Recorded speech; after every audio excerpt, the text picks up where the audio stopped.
Good evening, ladies and gentlemen. We appreciate you coming out to this town hall meeting. These guys don't live in the municipality. How come they're on council? I live in the municipality and I own 4 properties here, so I don't know what you're pointing at, but I was told you didn't. I live 1185 Van Venuto, so I don't know who's been dying in this truth. Well, Mr. Garrison. That's true, I do, but I suppose I work in the area and I can do it, and I believe I'm allowed to, I could actually run them for sure, but in any event, I would suggest, sorry, I apologize, yeah, but in any event, the fact is that I've been on council for a lot of years and suggest that I cannot represent the municipality, but I think is wrong. If you don't live here, why should you have the right to represent us? Well, I guess I was elected, and certainly if there's an election, if people feel that way, they don't have to vote for me, do they? You got to realize you shouldn't be able to run. No, okay, just he lived here before he got married, sir. Just let me clarify. And I got during the last term, so I don't think... Excuse me, can he not talk for himself, please? Excuse me. This is obviously getting personalized. In any event, I'm getting personalized. I'm only asking a question. well, have you realized that most, in a lot of cases, other people, like for example, Victoria, a lot of the people do live in the region, and they are elected in other municipalities in the region. So from that perspective, I mean, in any event, it's a very personal. It's a personal decision. If you feel that you're certainly allowed to have that opinion. Frankly, I feel I've represented whether I live here or I lived in Victoria or I lived in Saanich or whatever. I think I'm representing the people here, and I've done a good job from my perspective, and I've served at least close to 6 years, and I've been an elected councillor for over about 21 years. So from my perspective, I think I've shown my integrity and done the job. So whether I live down the road or across the street, doesn't matter to me. I think I can still represent the people, and it's up to them to decide whether they want to either represent them or not. Well, it's just a question. Okay, I just gave the answer. My wife owns 6991 Saanich Road. Just to explain to you people, the Local Government Act allows you to run anywhere in BC. You don't have to live in the community. That's the way That's right.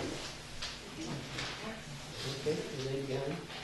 So I'm reading something that Ron Quebec wrote that said many councillors in the past did not pay taxes, as some on council do not now.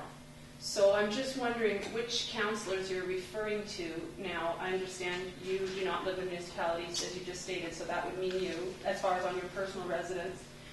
You said you and your wife own the property on East Saanich Road, but that's now an investment property, and you live in Saanich, and so your rent therefore would cover the taxes and the rent, even though she's now bankrupt because of the amount of rent she was paying. And I actually don't even think you were referring to these two. I think you were referring to someone else. So if you could explain which councillors you were talking about when You're you free made to ask that. any council member you want that question. This is what you wrote. Said many councillors have not paid taxes and do not pay taxes now. So which councillors were you referring to when you wrote this You're on free your to ask website? people the question. Pardon me? You're free to ask the question. I just Of did. each of the, you asked these council members, but you didn't ask them. So I'm asking that's okay. you to guys- clarify something that you wrote and made public. I don't need to ask the councillors who pay taxes. I'm asking who you were writing about, because you did not write the name, but you said certain councillors do not. Which councillors were you speaking about when you wrote this and made this public, when you were running? Which ones? Would you like to say their names? Or is it a secret? Not a secret. It's Then public tell me information. who you were referring Public to. information and you know, and how you're going after people. Going You went after? after Mr. Siklinka with regards to rent, and that was a very personal thing. Because When you people are have like- an investment property, you charge rent. Okay, The rent, just- your property taxes Stop therefore right become there. an expense, which is Stop therefore a write-off and paid by Stop the right rent. there. Let me People who explain. pay personal property That's my taxes do not matrimonial write home. them off. That's my matrimonial home. I lived in this community when I was elected. Where do you live now? I live on the other side of the border in Saanich, just past it, just south of Central Saanich. I still own the matrimonial home, and we rented that out. End of subject. I'm a taxpayer in the community. I was living and elected in the community. Anything else is my personal business. That's a fact. Thank you. Jack? Is it? Okay, Sharon Lawrence on West Saanich Road. One thing that really, really worries me is that we're supposed to be a district. I've been here 4 years, so I remember we always really paid attention to our taxes. And whatever we had in mind, we made sure all of our ducks were in a row. We made sure that the population could handle it, made sure that we needed something. We made sure that we could borrow without getting into trouble. And right now, I think, this council, this time, thanks to people who aggressively pursue the economics of development, are getting us really dangerously into the hole, and our finances and economy is not guaranteeing that next year and the next and the next everyone's paycheck's going to increase. Mm-hmm. And I really am worried, number one, on fixed income. So you work your whole blinking life to pay for your property, and then the taxes start rising because of ideas of changing zoning and up goes some people's property tax, etc. Then all these activities that we're doing for the municipality, which I don't know if we need or not, it's causing great, not just worry, but dread as to what's going to happen with our taxes. I also don't know, if you're doing money, and I'll make it simple, I want to know total debt. And that means promised debt. It means all the other little words you can do to try to sneak anything out of it. I want total debt versus total credit, so I know how to balance it. Is it possible? Councillor Garrison, maybe you could just comment on the debt structure or whatnot. Because you're the finance chair. Well, I don't have the financial statements actually in front of me, and so I can't really speak to it. But really, we haven't really actually, we've only started to borrow for the East Saanich Road project, which is approximately, supposed to total project around 7.2 million, and we're borrowing about 2.5 of that, roughly a third of it, and the other 2/3 are paid by the province and the fifth. Now, certainly, if you're talking about infrastructure, I'll speak about financing just generally, because I think there's a real misconception out there. Excuse me. Councillor, just one moment, please. Just one moment. I asked the question. I'm just wanting it simple. I don't want to go all around the world with all of the various projects and this and that. I know that when we say we're going to spend X amount, it ends up being more. I remember the Brentwood business revitalization was promised to be one thing, and we're over double that one. It was even more than that, and I can't remember the figures. I want something simple. What have we promised that has to be paid? I want to know what our debts are. I want to know what we have in the coffers as a plus. Are we balanced? I don't have the financial statements right in front of me, unfortunately. Otherwise, I could have brought them here. But certainly, I guess I can just briefly suggest we're going to the electric with respect to the fire hall, and that's an $8 million, $8.9 million project. We're dealing with East Saanich Road, which is about $2.5 million. And basically, what we're doing, we're financing it over the period of time, up to 25 years or whatever, over the time. And from my perspective, with financing rates as they are now, basically, with financial rates as they are now, we're having the people who are living here over the period of time with the use of the project paying for it. Really, excuse me, I understand. Saanich? Oh, Saanich, right, I forget, that's true, there's another, I forget. See, that's what I'm worried about. Well, reality, if you look at your financial statements, we're in very good shape. Also, the tax impact this year is quite minimal. I believe our tax rate increases something like 3.12. So, which is $8.70 per 100,000. So I think there's a lot of next. well, your taxes. There is some financing that is going to happen, and unfortunately, there's been an infrastructure deficit in this municipality for a lot of years, and things have to be done. With respect to the fire hall, we've been told by our insurers that we really have to have another fire hall in that area. And we've been looking over to that area. And this is the project's been going on for the last 3 or 4 years to try and find the site. So, John, our annual cost per 100,000 for a residential assessment for the fire hall would be $15.43. So give me the figure when you finally finish the fire hall. I'm sorry, I don't understand Well- what you're saying. Well, I think it's up to us. Sorry. Well, they have built-in contingency fund. And if you, I don't know if you, I don't remember if you were at the fire hall meeting where they made the presentation on the fire hall. No. And I'm usually a little skeptical of consultants, I've got to admit, but I was very, very impressed with the company that's doing the design work for the fire hall. They've done a very comprehensive design, looking at budgets. There's no frills on this fire hall. It is function all the way.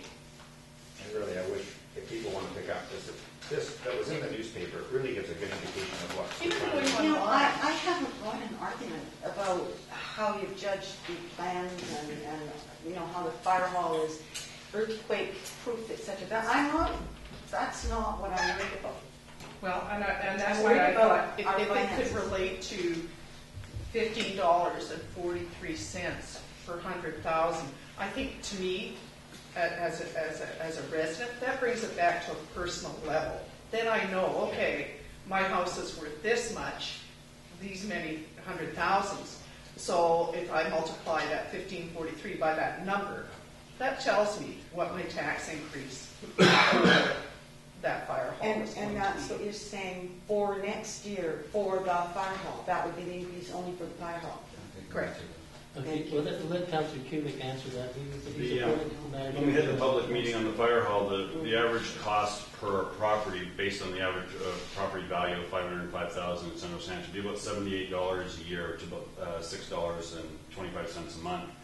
The cost on $8.8 million was prior to a couple of things. One, the municipality has a surplus property on Burling Avenue, which is currently for sale, to help pay down the debt. The additional thing is that we can apply for a green municipal fund grant for up to 20% of the cost of the fire hall. The other thing is that because of the financing rate and by building it to a LEED standard, if we build it to a silver standard or gold standard or better, we're able to borrow at 0.5% above the Canada bond rate, which is about 1.5% to 2% right now, which is the lowest form of financing. A couple things. This project, it was identified in 1985 that the fire hall did not meet the fire safety underwriter. So, and also again in 2002 in the fire safety underwriter. So in essence, right now, every resident and every business in Central Saanich is paying a higher insurance rate because there's a rating that the fire system underwriters don't have, and that causes the insurance ratings to go up. And the other thing that happened is that MIA, Municipal Insurance Authority, has said that because it was identified publicly in 1985 and in 2002 and then in the building shred of November 2006, that if an earthquake, a fire, or any damage was to happen to the municipal hall, none of the fire equipment, the fire trucks, the $5 million in equipment would be covered by insurance because it was previously identified to the municipality, which would mean that we would be negligent. So then the taxpayers would be on the hook at a later date. And it was, in the charrette that was done prior to when I was on council, they identified it and there was priority given to the fire hall. When we took a look at what to do and where to put it, it was, trying to save money, trying to take a look at all those different things. But it was also to basically take a look. We never know. Everybody always talks about the big one. We know what happened in Japan, but you don't even have to go as far as that. You can just take a look at what happened in Slave Lake with the fire that happened over the last weekend. You take a look at Christchurch in terms of the earthquake. So when we had the building guy, the consultant came to council and he recommended the cost of bringing our current building up to code of $19.2 million. We asked the question, if this was your building, would you spend any money? And he said no. So, we've gone through and done due diligence in terms of working with the architect that's designed 46 other buildings before. They've just used this fire hall design on 3 other facilities. And so we've been working really hard on getting the costs. Again, we're selling off excess property, and it comes up, like I said, to approximately $78 per house, $245 per business for the municipality for the protection. Thank you very much for that. That's exactly what I've been hearing for so many years. That same spiel of hoping to get a grant for this, and it only costs X. We're not basing the financing on the grant. We're not You're basing talking it. when I'm talking. This is a great time.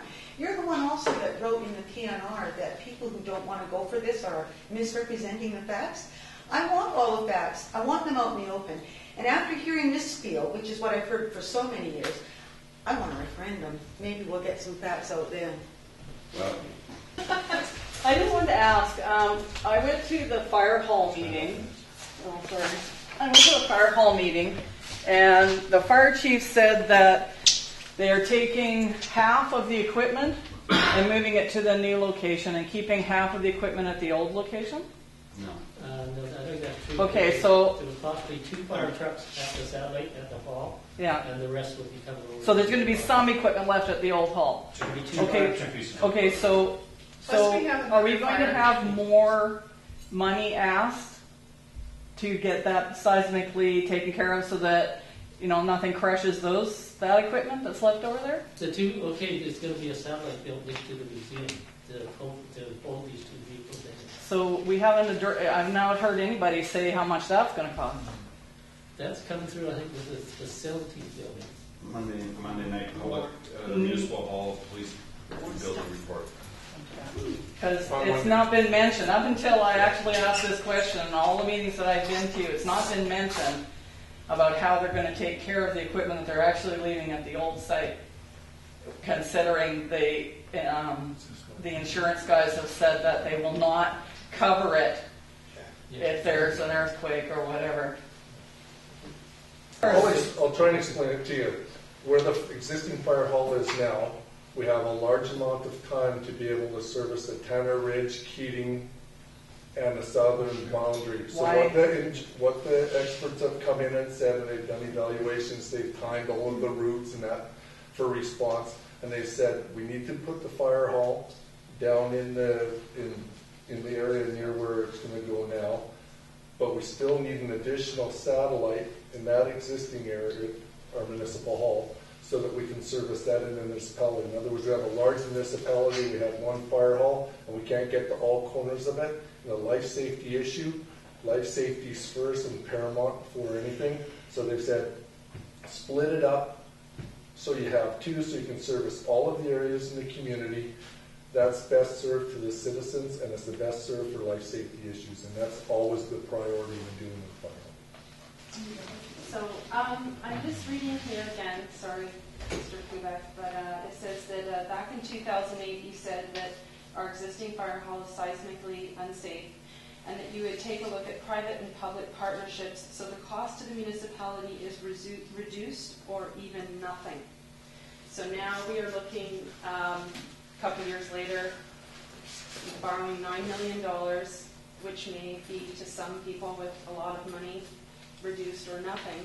But to the average person, that is a lot of money. We're putting a mortgage on our municipality that has to be paid back within 25 years with interest among, I think we're around 6,000 households. I get very concerned about councils borrowing very large amounts of money at the end of their term when some may not run again, some may not be reelected. And then also the contracts and things that are awarded at that time, where, as you all know, if we did wait for a referendum, if it is truly a good idea, which all of you seem to believe because you all voted unanimously for the loan authorization bylaw, then if our council unanimously thinks that we need this and it's important, I do not see the harm or the fear of going to a referendum, because we're not idiots. If we're smart enough to go to the ballot box and you can make your case and we believe it, we will vote for you to have that money. And then the council coming in, the new council, whoever that may be, some of you may still be on there, will be the ones to award contracts, to oversee the building of it. And we're injecting this fear into the community that if you wait 5 months until the referendum, construction costs are going to skyrocket. You know, have you heard the old saying, you know, fools rush in? I do not feel comfortable giving the council that's at the end of their term this much borrowing power, especially when you said 2 years ago that this wasn't even going to cost us anything. I would like to know, since you're in charge of the Parks Committee, it's interesting. We're supposed to rely on Panorama to go for their swimming pool and also pay towards it, but we're not expected to go there and use their tennis courts. So we clear cut a bunch of trees. build tennis courts across the street from other tennis courts. I would like to know, just so we can get a perspective of how much things are supposed to cost and how much things end up costing. How much was your budget when you started the tennis courts, which are not complete yet, and how many thousands of dollars are we over budget now? And I would like an exact number, because that's your project. So with regards to the tennis courts, the contract was let, there was a contract let, and it had, the only thing where it was overrun, I don't have the exact amount, it's been talked about municipal hall, was because when the site was done, there was a 20 by 20 by 20 hole where there was found a boat trailer, a engine, a variety of different things. The current tennis courts are 50 years old and have been identified. MIA wants them shut down simply because of the liability, because of the root system. It was talked about 15 years ago by council about getting them replaced. So they're not going to be across from other tennis courts. Those tennis courts will be, they're being decommissioned simply because they're unsafe. MIA identified it. The Municipal Insurance Authority comes out and takes a look at all municipal structures, parks, equipment, things like that. Things that have to get taken out or have to be dealt with are identified by a third party, which is the Municipal Insurance Authority. And that was one of the ones that they identified that had to be done. Previous councils for 15 years have talked about replacing them because they were 50 years old. So the only area where it went over budget was when the contractor started work on the project, and unbeknownst to him, like I said, there was car bodies, boat engines, boat trailers. There was a variety of different things that have been buried there. And so that's the amount. So if you want to contact Ms. Tanner, she can let you know the amount on that. Why couldn't people go to Panorama and use the all-season tennis courts if we're expected to go there to use their swimming pool? Why couldn't you remove the existing tennis courts, as you're saying, save the trees on that road, and why couldn't people be expected to go use the all-season tennis courts that are there 12 months out of the year rather than the summer ones that are now being built? In a time of fiscal responsibility and councils run by businessmen, that to me seems an absolutely extravagant expense. I know I believe, am I wrong that these tennis courts are now somewhere around $700,000-$800,000 is where we're at with them? And I mean, this can be verified, but I'm sure you know. As I said, check with Ms. Tanner in terms of You're in charge of the Parks Committee. It's not $800,000. $800,000. It's not $800,000. And the property was bought. Those trees that you talk about, clerk, those trees when the property was bought by the municipality for parkland were, Jack can tell you how tall that they were at that time. And so it was identified by previous councils as something that was to be done in 15 years. And so taking them out, you know, that's a personal opinion on whether you want everybody to travel to Panorama, to North Saanich. That was a decision that was made to keep them in Central Saanich because of the use of them. The original tennis court budget was $262,000. It's now, I think, $800,000. Where's a $9 million fire hall going to go? Because if we're going to be tripling like that, we are going to be broke. I agree with you in regards to the precedents of densification. In the area that I live in, where most roads can barely handle, I live down by the ferry, where most roads can barely handle 2 cars at once. Actually, Mr. Kubek, sorry again, but he purchased one of his own listings and he went to council to subdivide it, and now I live near to the 30-foot wide building lots. I've never heard of a lot in rural central Saanich that's 30 feet wide, which he's now built 2 brand new homes on, and he's getting ready to sell, which is fine. So this is a precedent that is taking place in the municipality, and we will definitely need a lot of fire halls if we start building houses that close together. So anyway, my question is a little bit off of this densification issue. What it is about is when someone like myself wants to read the minutes and find out if our elected officials, how they are voting on certain subjects that are important to us, because a lot of us have families, or maybe there's people in wheelchairs that can't get to the meetings. It seems recently that we have, for some reason in Central Saanich, we have changed the way we record the minutes, so we no longer have a record of how our councillors vote. So if you want to know if your councillor, they did what they said they would do, You can't find out unless you're physically in the room. It'll say 2 opposed or 1 opposed, but it no longer lists the names of who voted for anything anymore. We have no way of knowing. Someone could say they voted for it, but if you are not there, you have no way of knowing it. Now, I understand that Mr. Garrison supports this and has not had any intention when I asked him if he would ever consider going back to the original way of where we used to actually record votes, and he said no. So I would like Mr. Garrison to explain to this room why it is in our best interest to have no accountability whatsoever in our records of how our councillors vote. I think, just to jump to that, I think that you'll find that council has moved to bring it forward, correct me if I'm wrong, 2012, to do something well, you can laugh if you want an answer, or you're going to smirk. I beg your pardon. Well, You can talk like that to her. Excuse me, I'm trying to answer her question. Well, I don't need to have, Answer you silly. can't see her face. I just think She's smirking at me and I'm trying to give her an honest if answer. we can change Thank you. it like that, why can't we bring it back like that? Why have we got to wait until We're 2012? looking at recording and putting it on. We're looking to see if there's room at webcamming it and putting it onto the internet for next year. So I would like Mr. Garrison to explain to the public, as he has said, why he feels, I appreciate you answering, Mr. Siklanka, but the question was for Mr. Garrison. I would like Mr. Garrison to... You said that you support not having the names recorded. I want to know Please just give someone a chance to talk. I understand you're enthusiastic. But in any event, we changed the bylaw, I can't remember, a couple of years ago. The report came from our clerk to suggest that change, and I don't have any real problem with it. I've been in public life for close to 21 years, and a lot of those minutes have been like that. And really, quite honestly, other than the odd person like yourself, it's never been an issue. And to tell you the truth, well, excuse me, I understand that there's a core group who just dislike how we run the municipality. I get it. I'm not in the corner, and I don't like it either. Well, that's fine, but I'm suggesting, all I'm telling you is that basically it's been the bylaw was changed.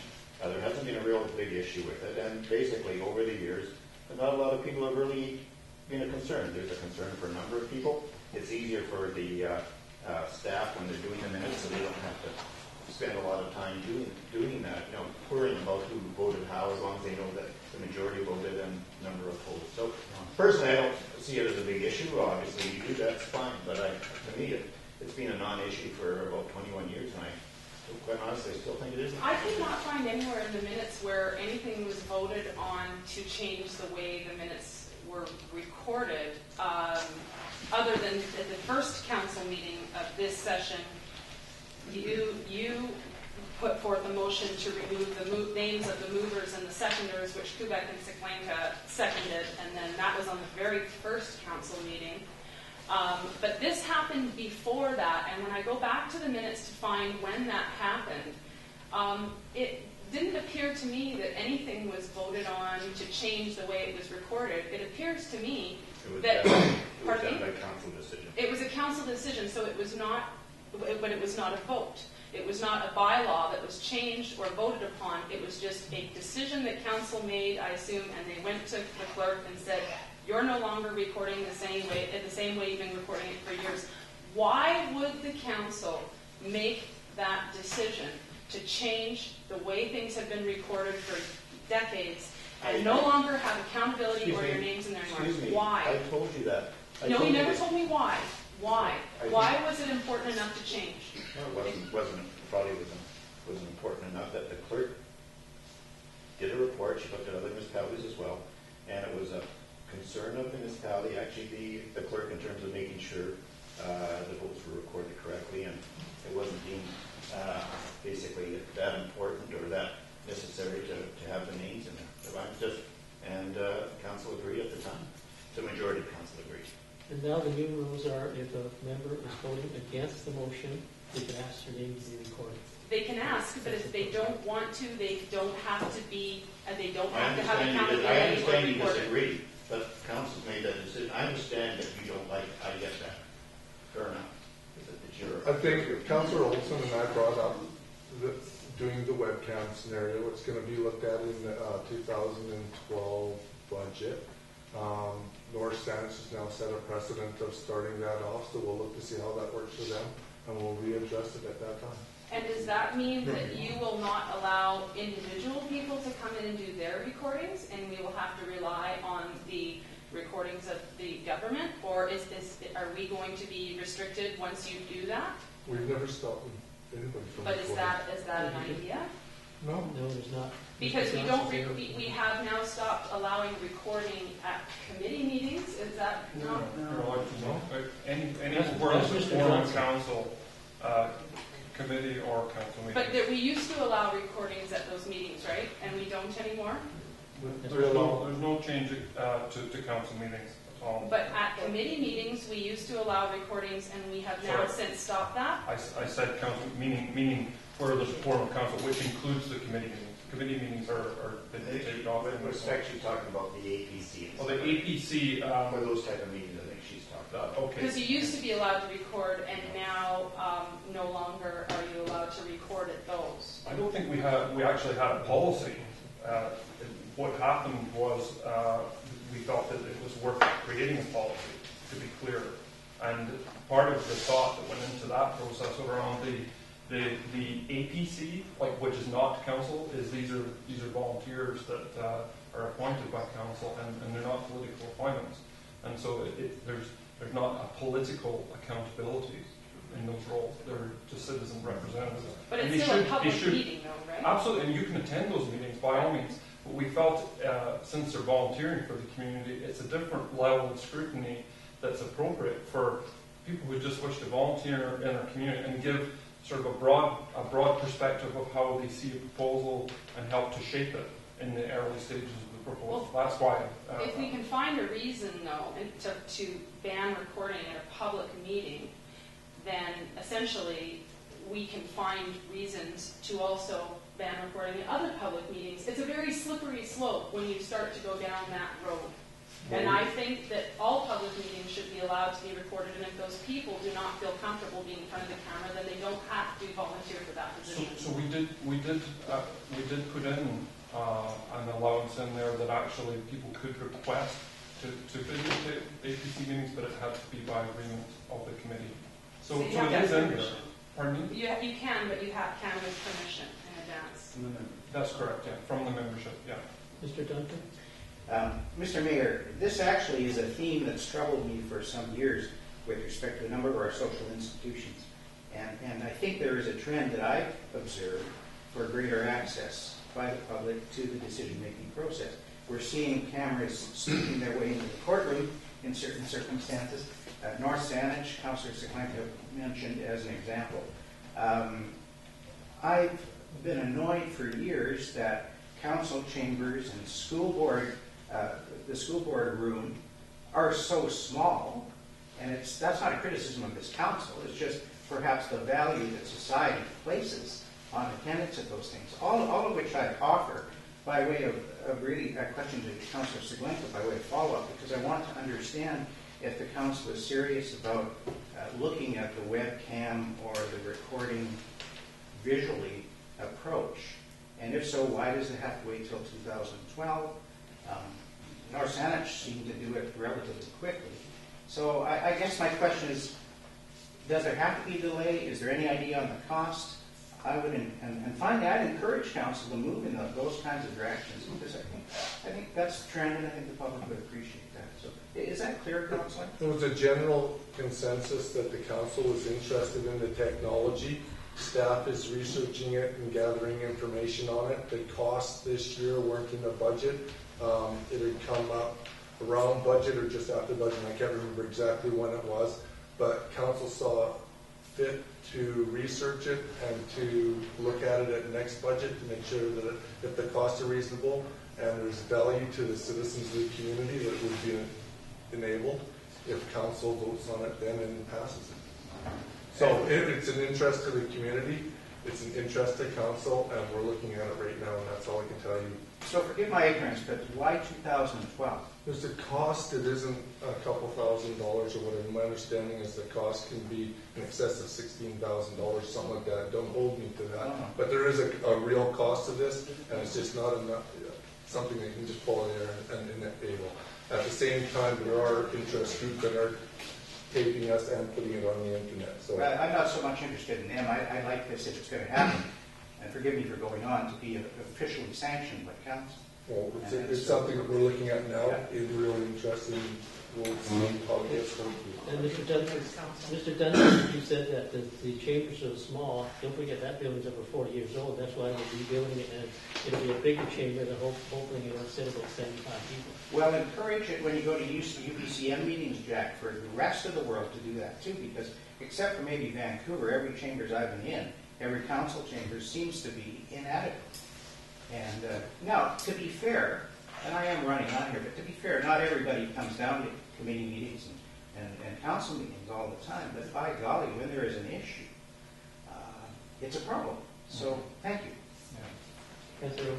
Yeah, just to further highlight it, I think that the discussion about recording the meetings did come up very late right before budget, and we have a number that came forward then as a supplemental, and we had a number of decisions to make with regards to supplementals, and it wasn't put into this year's supplemental budget, so therefore it was referred to 2012. That's 2012 sounds just the next budgeting cycle that we could take a look at. Certainly, I think it is in the interest of people who are viewing the videos, if they wish to view the videos of the council, that they are produced and that they are complete and full and not put up in pieces, and that the people who are viewing it can have every assurance that they are viewing a complete copy of or a complete recording of what happened.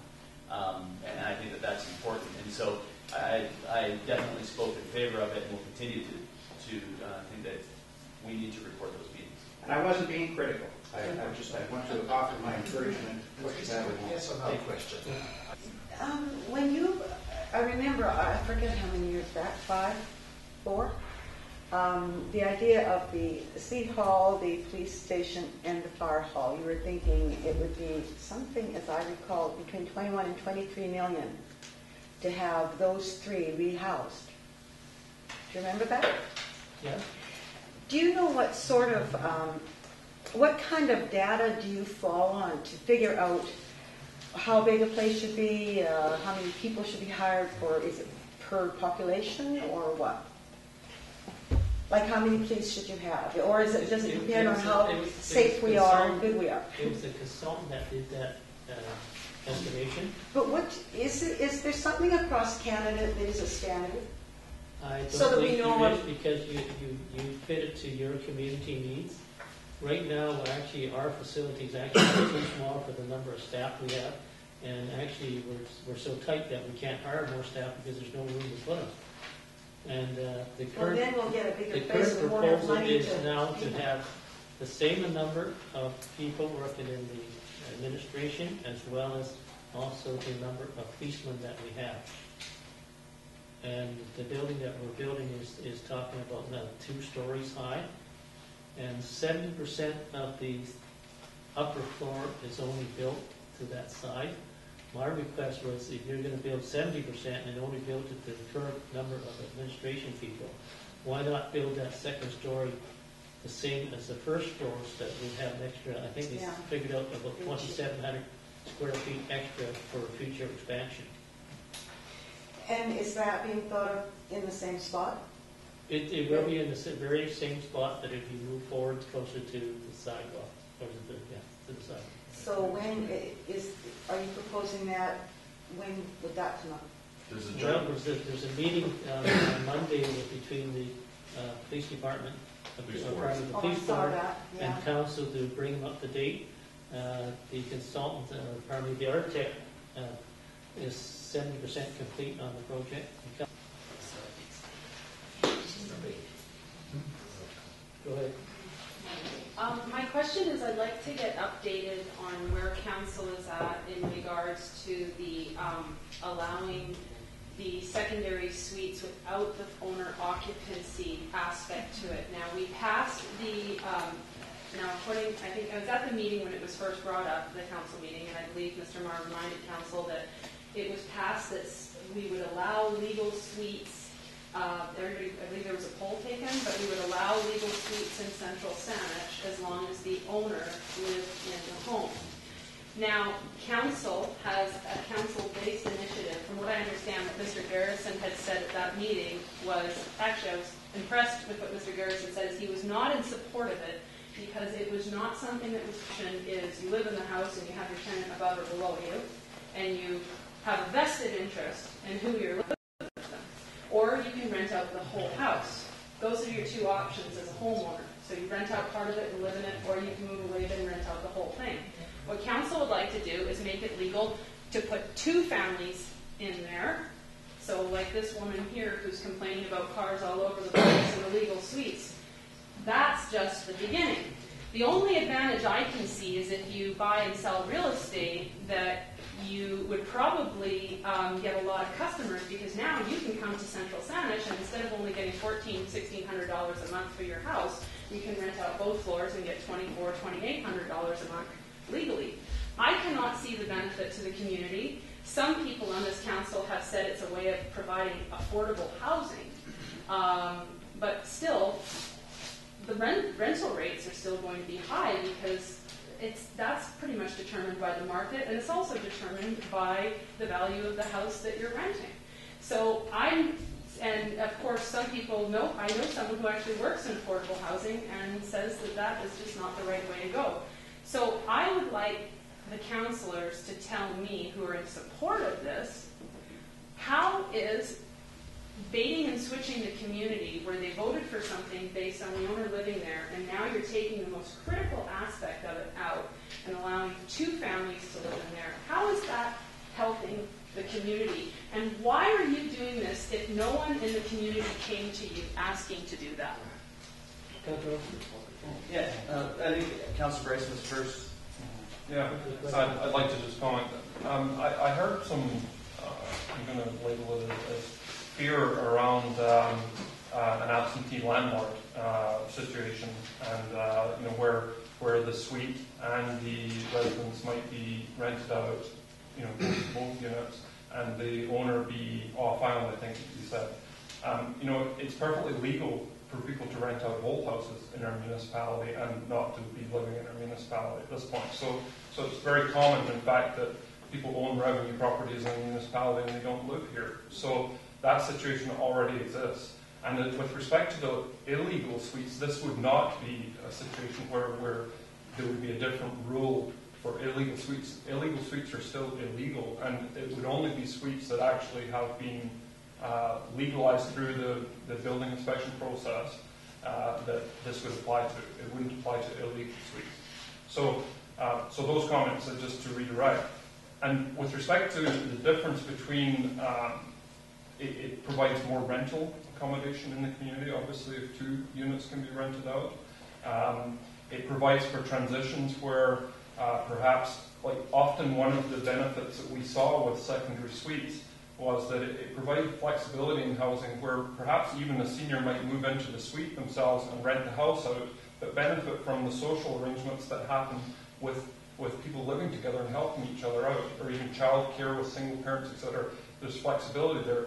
Well, if the owner of the house has to go into hospital or something, does that mean that the tenant then has to be evicted out of their suite or renting the house? And so there's lots of situations that come up that are potential enforcement nightmares for council where these are perfectly reasonable, good tenants, and actually they would potentially be evicted simply because a neighbour complains and they're not actually doing anything except they're in breach of a condition in the bylaw. And that's a real problem that council has put in the position of basically, I'm going to suggest, basically entrenching some form of discrimination against people who are renting.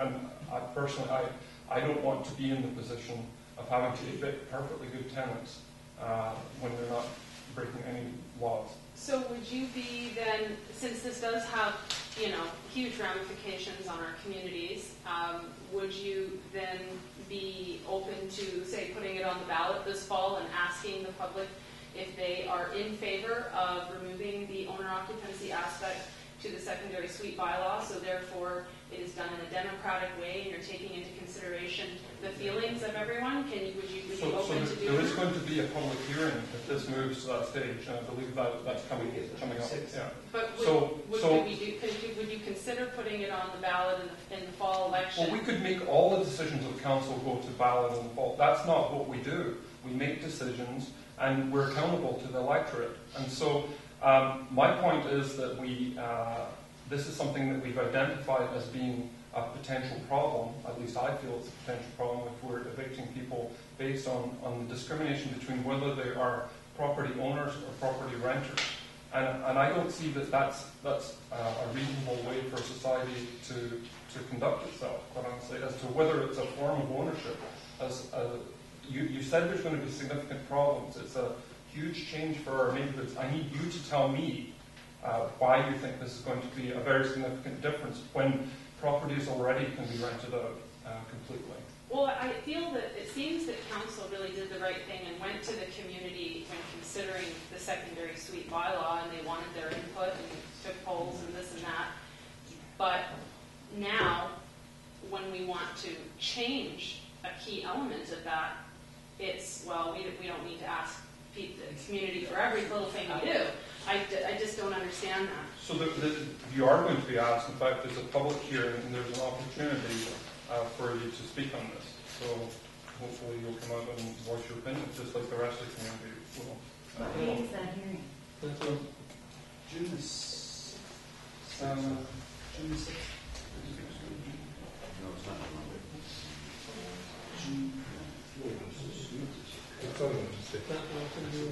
Yeah, I'm a fairly recent non-renter, and so every property that I've ever lived in, I've been very respectful of that property and treated it very well, and had a very good relationship with the other people that lived in it. And I think that it's important to point out that the process that we're going through in this to take it to a public hearing is also a democratic process and is entrenched in the way we have to do business. And what has come up here is that we have got a secondary suites bylaw that has been, in large part, other than a few of the enforcement issues which do come up, and they do for any of the bylaws that we have. There are enforcement issues that we have, and we have to efficiently deal with those. The secondary suites bylaw, from what I've been able to see, has been a good addition to this community. And so I think that it is appropriate when people who are elected at the table recognize potentially an opportunity, which for me and for my demographic, most of the people that I grew up with are not able to purchase a house in this district, but would do anything that they could to get back here.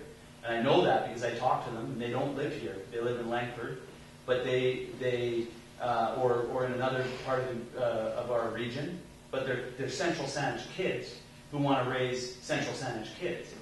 And so it's very prohibitive for them to do so. And so when there is an opportunity potentially to increase rental houses within the district for young families like me and other people who want to benefit from the great community that we do have here, that was an opportunity that I saw to ask the question, which is essentially what we did. We said, we've got a bylaw which has worked fairly well. It's worked fairly well for a number of years, and there's an opportunity for us to ask this question, which we are asking through the public hearing, which is a democratic process. Do you feel the bylaw worked well because the owners were living there? I don't think that it necessarily makes that much of a difference. I think that we all have relationships in our neighborhoods. And a lot of the points that have been brought up to me in these discussions with folks have been, and Councillor Bryson pointed out the fear. They have been the fear. And I think that we do have to keep relationships with our neighbors, whether they're renters or whether they own the property. And so I'm not sure whether or not this particular part of it has been the thing that's kept the secondary suites bylaw all together. I think that overall, this was how it was implemented, and I think that it's okay for council to ask the question of the public as to whether or not we should make a change and potentially increase the number of rental units in our community. Is the fact that the homeowner won't be living there, so therefore they won't be paying taxes with a homeowner grant, and the municipality will be making a lot more property taxes because the owner no longer is an owner occupant, has that come into any of your decision making? No, that's the first time that's been pointed out. Come on, Ron, you call it out. No, personally, just to get your facts, first of all, I wasn't the one who made the motion. I know you've been like to attack me all night, but the two people you spoke made the motion on this bylaw, so just so you get your facts on that. Also, the province takes care of giving us the grant money, so the economics don't come into consideration. Councillor Bryson and Councillor Olson pointed out the reason that they brought the motion forward, and for the non-discrimination, so that they can get more people back living in the community. So the provincial homeowner grant, that's a provincial homeowner grant. We get the money from the province. It doesn't affect us one iota. Can I ask you something? How many investment properties do you own in Central Saanich? Private mortgage. How many investment properties do you own in Central Saanich? Oh, Well, there's there's a I don't potential. believe that that's There's a anybody's potential business to here. make more money renting out I your don't homes have, and condos. with all due respect to your slanderous comments tonight, I It's don't not own any properties with any suites in them. Mr. Mayor, I want to point something out. I called a property. In doing my due diligence in the initial decision making, I did call the property management company and I said, I asked the question about just this, about having potentially two renters. Yes, there are potential benefits for real estate and the fact that there's going to be More income. Pardon me? More rental income. Well, potentially, right. The availability to sell a piece of property to someone who's going to rent potentially both of those units out. That's true. What I'm interested in, and there's lots of relationship issues that come up about this, or surrounding this particular issue, and mainly it's the relationship between neighbors. And so what I would be interested in is whether it is in this, and I'm interested to hear what the public has to say about it. We're providing the opportunity for the public to speak, and feel free to contact me anytime to talk about this, because it is an important subject for sure. But there is an opportunity as well for us to potentially have property management companies take a look at it. So there are plenty of opportunities in this. And I think that it is, and I'll just reiterate, I think that it is okay for the people who are elected to, when they see a bylaw, when these applications are coming in front of us and there's an opportunity to ask the question. And we need to advertise it, and we need to give people a fair opportunity to make comment. And I can tell you, I've sent out emails, I've asked people, and I've got a fair amount of comments and feedback on this subject. So over the number of months that this issue has been before us, I've received considerable input on this, and it will go into the decision making when the public hearing is closed. I have a quick question. I just actually want to thank all of you for being here. I know this is not an easy forum to come to. You're not prepared for what we're going to say. We're allowed to follow up with our questions. It's actually probably the way most meetings, in my opinion, should be held, because this is truly a community meeting. And I did not expect all of you to show up. And I thank all of you for showing us and for giving us the opportunity to have this kind of forum. Okay, on behalf of council, I'd like to thank you all for coming up, taking the time, and giving us whatever information you wanted, and ask the questions, and hopefully we can answer most of them with the best of our knowledge. So thank you all again. Thank